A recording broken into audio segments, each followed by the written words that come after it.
it was quite important that both the camera and the alien had this very objective gaze and were not necessarily judging the content of the frame. And I think,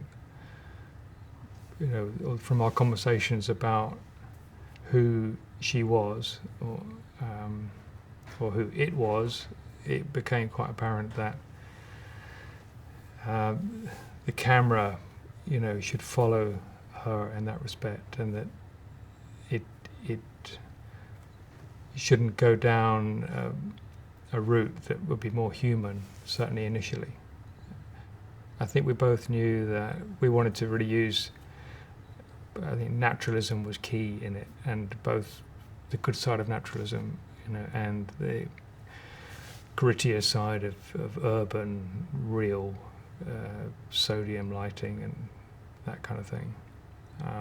Inevitably, though, it becomes more complicated than just going somewhere and rolling the camera, because a lot of places aren't photographable as one might experience them. John made it, I think, quite clear that one of his aims wasn't to stage and then restage action in the car and thereby limit the non-actors and also the actors in terms of having to replay scenes.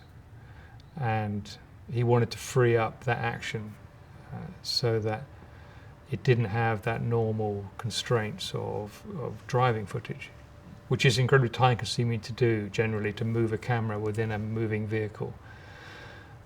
And it's then quite a particular ask on the performances to replay a certain scene for the reverse angle or for the two-shot or for the close-up.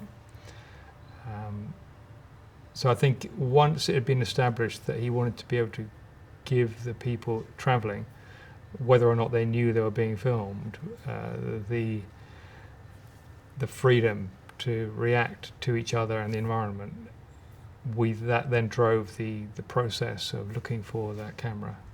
We needed to be able to capture multiple angles to kind of enhance the reality of that, and I think John loved the idea that you could cut from one camera to the other and it would be an undisturbed moment, so the light moving across somebody's face would be continuous. All those moments would be unbroken and very compellingly real because of that. And whilst doing that, both the main actor, Scarlett, and her victims would not be aware of which camera was filming them. They would ideally not be aware of the cameras at all, so we had to develop a system that would allow that to happen. The camera is a tiny little box which is kind of a 2-inch cube on which you mount very small lenses which are normally used for purposes like surveillance, so it's really as small as a camera can be. The most we ever ran simultaneously was 10. We had 12 units with us, but for some of the van stuff we had 10 cameras in the cab and also outside. It was pretty, those were interesting times. There are lots of small cameras out there, but it's always a compromise. It's always like, well, you can shoot with this camera, you can put it on, somewhere unusual, but it's going to not look so great. Which, is great for lots of things, sort of crash cams, action cams, all that stuff. But John was like, I don't want to compromise. I want it to look as good as the rest of the film, because so much of the film happened in that space. And then subsequently, there were other uses were kind of popped up.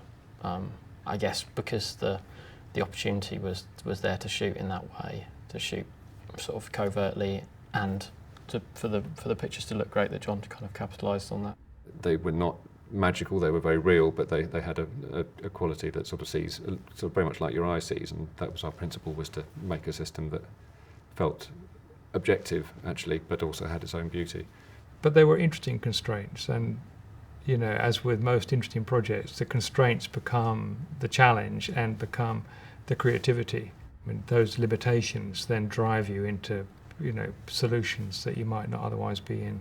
And I think that was one of the strengths of the film, was that when non-actors were brought to the set and asked to do things, they weren't feeling the gaze of the camera upon them. Both the club scene and the shopping mall were exhaustively planned, really. Lots of times us going there and just hanging out and walking around and sort of talking about it, and then devising places where we would want to shoot from, and then me coming away with an idea about how the camera should be hidden, really. Whether they were in a cleaning cone or inside a bag, or, you know, they were hidden, so you couldn't see them. So once you can't see the camera, we aren't a crew.